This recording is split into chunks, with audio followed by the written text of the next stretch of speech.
away. He knew he was in trouble. Heartbreak. It's just that signature Caitlin Clark shot. She will launch. Oh, yes! Hope. Halliburton on the mend. Caitlin on a roll. Indy moves from the NBA Finals spotlight to hosting the WNBA All-Star Game. We break down the economic impact for Indianapolis. Plus, we get the down low on a new group making big noise, attracting business, investment, and jobs to Marion County. There we go. Purdue University living up to its historic role as an aviation innovation leader. Details on a program putting more pilots in the cockpit. Inside Indiana Business is next. From Indiana's business news leader, this is IBJ Media's Inside Indiana Business with Gary Dick, presented by Elevate Ventures, Indiana University, and Liuna. Hello and welcome to Inside Indiana Business. I'm Gary Dick here on a steamy day outside of Gainbridge Fieldhouse, where in just 3 weeks the WNBA All-Star Game will kick off.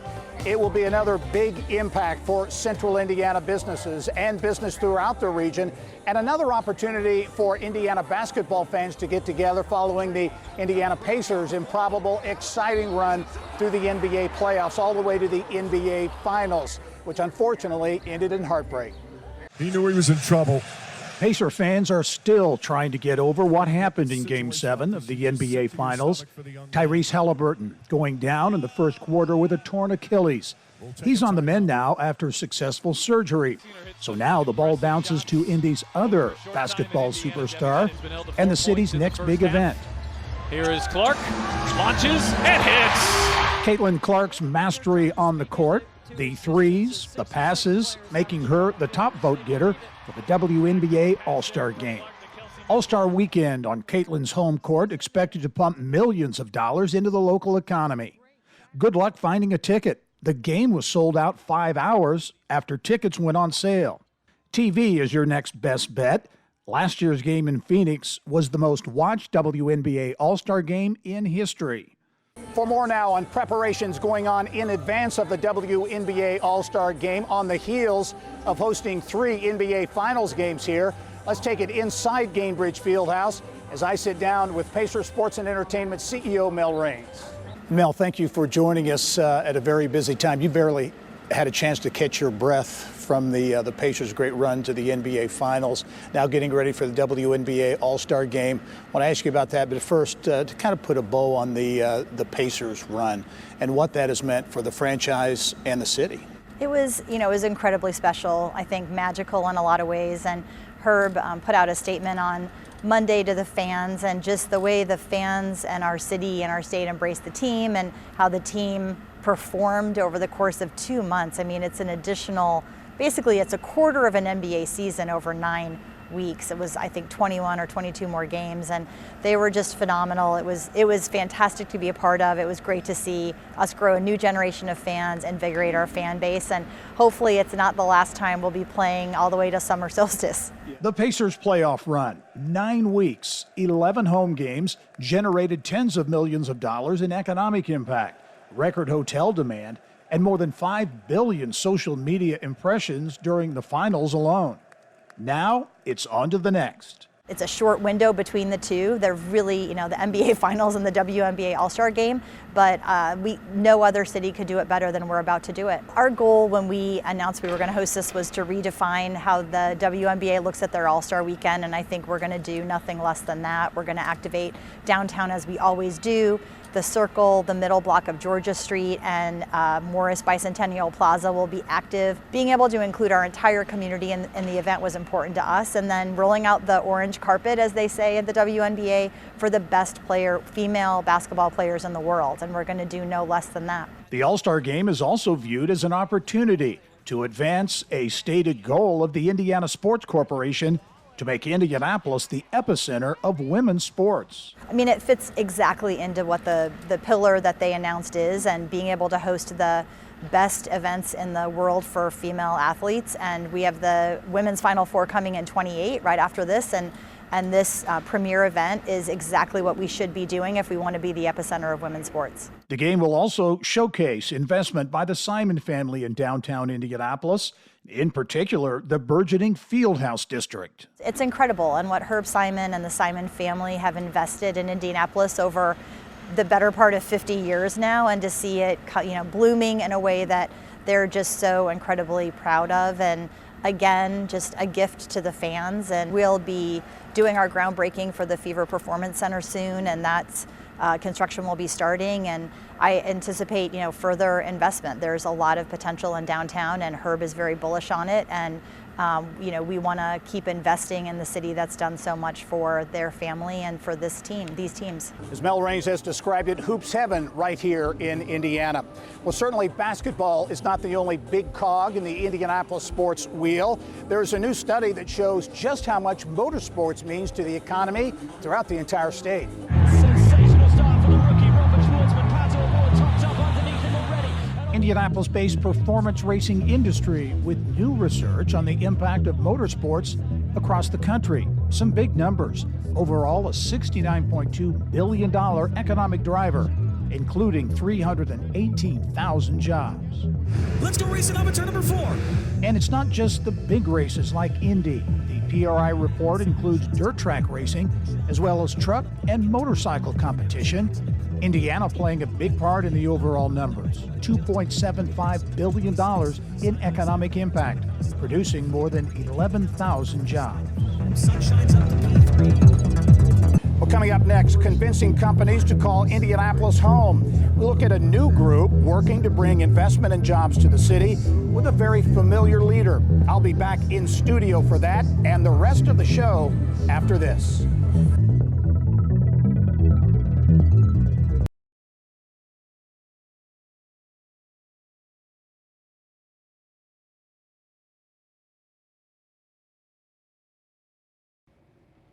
Back here in studio now with a look at new firepower going into attracting new investment and jobs to Indianapolis. Indy Economic Development was officially launched at the beginning of the year. Its leader, well, a very familiar face, a man with extensive experience in the field of economic development.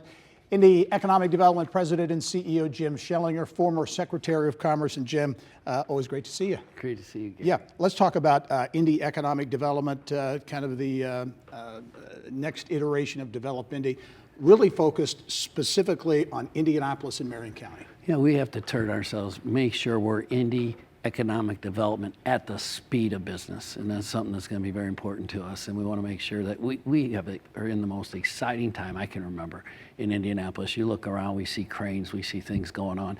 Pacers just go to the final game of the NBA Finals. There's so much happening in Indianapolis right now, and we just need to build on that. Let's talk of some of the focus areas. We'll talk successes in a couple of minutes, but first, I know you've got a big focus on headquarter companies and attracting more headquarters companies to Indianapolis. Yeah, I think the beauty of Indianapolis is we talk about live, work, play. Live, work, play, stay. I add stay to it. And I want to work really hard, to, as I did when I was secretary, to reach out internationally, all to the other 49 and all over the world, to bring headquarters here. We want to take care of Indiana first, and take care of Indianapolis, take care of Marion County. But there's no reason why we can't attract these headquarters. And one of the keys to that, hopefully, will be international flights. Well, let's talk about that, because that was my next question. International flights are now a big focus. Why is that so important? Well, you're connected to the world. I mean, in the state of Indiana, we're a 12-hour drive from 83% of the population. We're a 4-hour drive from the third largest economy in the world in Chicago. But to be really connected with the #1 airport in North America, we need those international flights. We had Paris, we lost that to the pandemic, but we were this close. We had the deal basically of British Airways to London. We had Lufthansa on the hook for Frankfurt, Aeromexico for Mexico City, and we were working on Japan Airlines for Tokyo.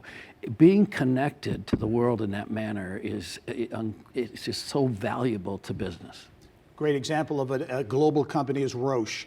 One of the success stories you've already put on the books, major expansion at Roche, their North American headquarters of Roche Diagnostics. Huge investment, a lot of jobs, high-paying jobs, $500+ million investment. Want to see more of those, I'm sure. And, you know, Roche, I have a soft spot in my heart for Roche because I used to do a lot of architecture work out there when I was working at CSO.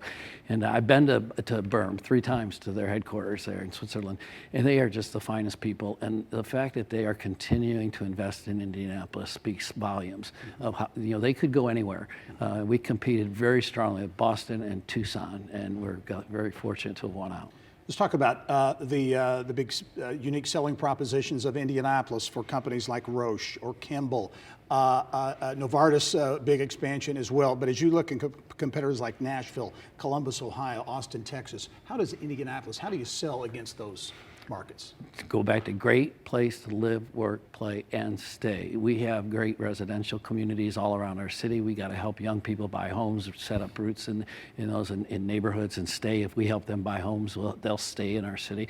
We've got venues, whether it be entertainment or sports. You know, as you know, Gary, a long time ago, some people put together a plan to do sports. We got the single largest sporting spectacle in the world, the Indianapolis 500, and we've got the Colts, we've got the Pacers, we've got the Indians, we've got businesses, Cummings, Lilly, Elanco, you name it. We've got just great companies, great businesses. And, you know, people in Indianapolis are just good people.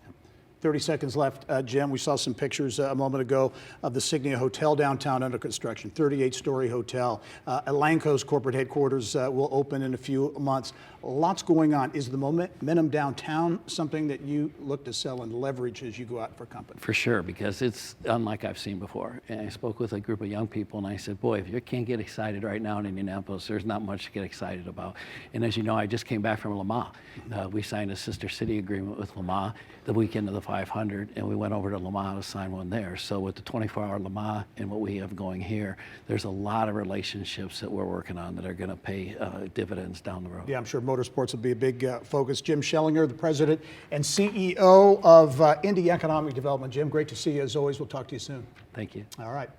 Well, up next, how Purdue is tackling and taking flight to tackle the pilot shortage. There's no feeling like it. If I had to pick a superpower, it would be to fly. Purdue's unique approach to get more pilots in the cockpit in this week's Eye on Education.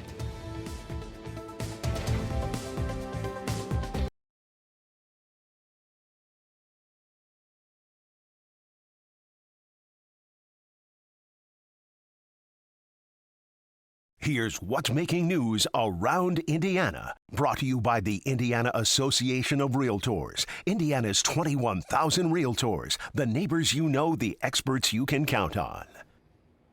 And we begin with fallout from Governor Mike Braun's signing of Senate Bill 1, which is intended to provide tax relief to homeowners. But some Indiana cities are sharing concerns about its potential impact. Case in point in northern Indiana, where Goshen Mayor Angie Lichty tells our partners at WSBT the bill could bring a 30% reduction in revenue. The city says discussions are underway on ways to generate new revenue, but there are limitations on what local governments can do. In southeast Indiana, there could be new life for a historic site. The Indiana State Museum and Historic Sites had announced it would be closing the Whitewater Canal State Historic Site in Metamora this year. But the Indiana Economic Development Corporation this week gave the organization notice about a possible $7 million grant to help fund a preservation project. It's welcome news to business and tourism leaders like Alan Stegner. The shopkeepers are there. They're not going anywhere. The canal is a vital part of history, but that's not what draws everybody to the town. It's part of our history that we do not want to lose. The organization must accept the proposal, and there will also be an environmental review and financial assessment. Our Marek Mazurek has much more on this story right now at InsideIndianaBusiness.com. Well, farmers are more optimistic about current and future economic conditions. That according to new data from Purdue University. The latest Purdue CME Group Ag Economy Barometer has hit its highest level since May of 2021. Purdue cites a much more optimistic view of U.S. ag export prospects, combined with a less negative view of tariff impacts. The data is calculated from 400 ag producers across the country each month. And for those looking for a summer sweet treat, a historic Jeffersonville business was just voted the best in the entire country. Schempf's Confectionery opened in 1891 in downtown Jeffersonville and still uses some of its original recipes. It won the award from USA Today readers. Time now for our Eye on Education, brought to you by PNC Bank. Well, we've reported throughout the year on record passenger numbers and new flights being added at airports throughout the state. But there's a big challenge: not enough pilots. A look now at how Purdue Global is addressing the issue by helping students nationwide prepare for takeoff. Slowly bring it up like a little bit maybe. From cockpit to classroom, Purdue Global is helping train the next generation of aviation professionals. With flight school partners in more than 150 cities across the country, adult learners can take online classes and get flight training close to home. It's helped me balance out with my flight training, work, and with my education. So I really appreciate the combination that they provide. Once I got into a plane and got up there with one of the instructors, I knew I really wanted to do it. Purdue Global partner Jet Access is seeing interest in flight schools take off. They have 7 schools across the Midwest, including 4 in Indiana. We just couldn't keep up with the demand, so we've added, I think, over 20 aircraft over the last 5 years. We also want to give our students options to pursue a college degree if that's something they're interested in. A 2025 aviation talent forecast projects 300,000 new pilots will be needed over the next 10 years, and the number of commercial aircraft is expected to grow by 35%. The goal is to get your knowledge, skills, and abilities and to get into the workforce. Students will achieve their private pilot certificates all the way through commercial CFI, and then those credits will transfer into the Purdue Global program. As students further their education, that's the avgas that we use in these planes. They're also fueling a talent pipeline for Jet Access. Years ago, we really struggled to find flight instructors. We had to post jobs externally, but now we just have a constant pipeline of qualified flight instructors to where we almost only hire internally now. Zero fuel used. Caden Carpenter is one of those flight instructors and a senior at Purdue Global. Teach people how to fly airplanes the best I can. Just try to do it better than whoever was before me, which sometimes is pretty hard. I wouldn't mind staying as a flight instructor for a pretty long time. I have a ton of fun doing it. Flying an airplane is flying an airplane no matter where you're at, but the people here are awesome. Having a degree can also open up new cockpits and help graduates take off on different career paths. They become a flight instructor with us to build their flight time, and then with that college degree, it makes them a little bit more competitive when they apply for jobs, whether it's at the airlines or with charter companies. There's no feeling like it. If I had to pick a superpower, it would be to fly. And construction continues on the new Amelia Earhart Terminal at Purdue University Airport in West Lafayette. The nearly $12 million project is expected to open in August. Well, up next for you, a move in northeast Indiana to put more surgical techs in the workforce. Plus, Notre Dame students sowing the seeds of success through healthy snack innovation. How munching on water lily seeds while cramming for school turned into a successful business venture.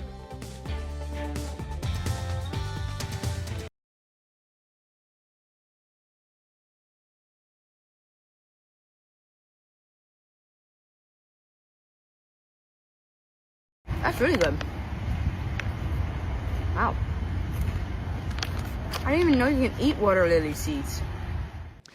Well, popped water lily seeds could be the next hot, healthy snack on the market. And Notre Dame students have developed a recipe that could soon put their lily seed product on the market.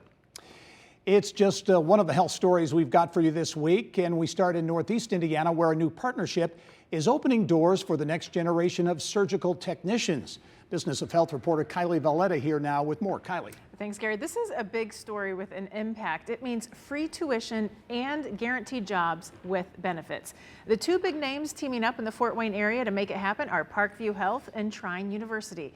Beginning this fall, up to 10 students entering Trine's associate degree program in surgical technology will have paid tuition through forgivable loans, plus a job at Parkview with benefits while taking classes. And when students complete the program, they'll become surgical technologists at Parkview.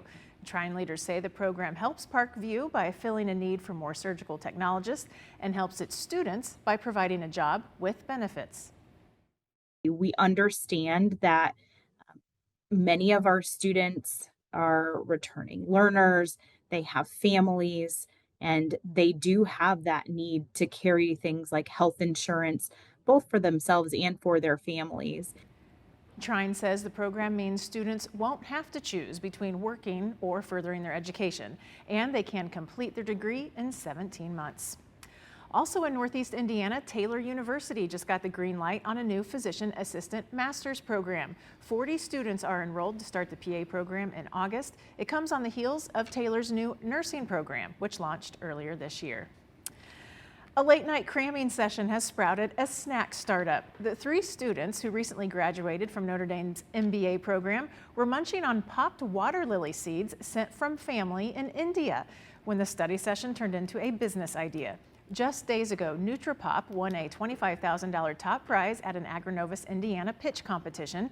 The team compares the light, crunchy snack to popcorn. The popped water lily seeds have 50% more protein than popcorn, less fat, and fewer calories. NutriPop says the plant-based snack is made from just 3 clean ingredients, and the seeds are grown sustainably and ethically sourced from India.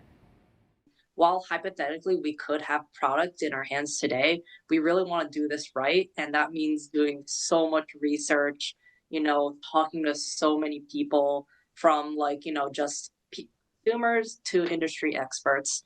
And, we really want to do this right the first time. But we really want to make it accessible and convenient to people. So maybe you'll see us in places like convenience stores or, Hudson News in the airport, things you can just grab and go with.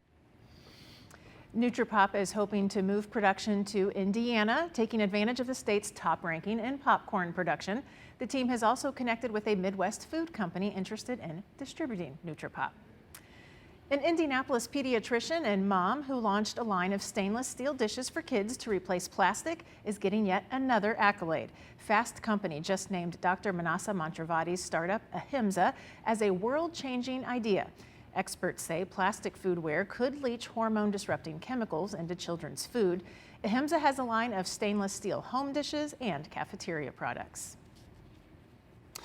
That is a great entrepreneurial story, and it really did, as you say, started in the home, but she's really expanded it. Yeah, she's in elementary schools in 4 states, including schools here in Indiana. She's going to be a great one to watch. This is going to go big someday. All right, great report as always. Thanks, Kylie. Yep.